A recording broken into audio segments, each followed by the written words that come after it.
Flasim pak për mënyrën si jeni njoftë ju. Me sa e di unë, ju njiheni që nga shkolla fillore, po pastaj jeni lidh, tregom na pak këtë pjesën shkolla fillore, me sa kohë të dashme ja fitu dhe zemrën. Ne jemi njoftu më së pari në ansambël, në Deçan që është.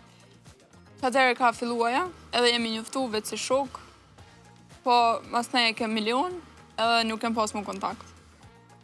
Se erdhi pastaj kontakte?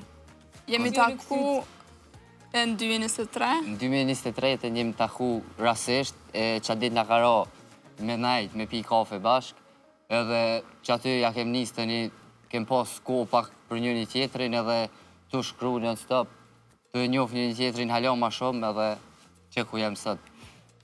Këto dashurit në fakt që nisin qysh prej moshës të re, thonë që janë më të pathyshme. A mendoni edhe ju njëjtë, a mendoni që nuk ka asgjë që kish me mujtë ndoshta me ju largu prej njëri tjetrit?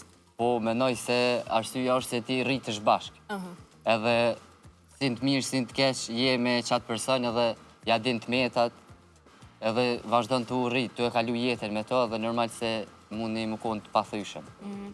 Deja, kur e kuptove që Orti është personi jetës, që është personi me cilin ti dëshiron, pastaj me vazhdu pjesën tjetër në vetur tjetës? Jemi si të njëjtë, edhe i kem kreqive të njëjta, edhe të ka shku gjithë.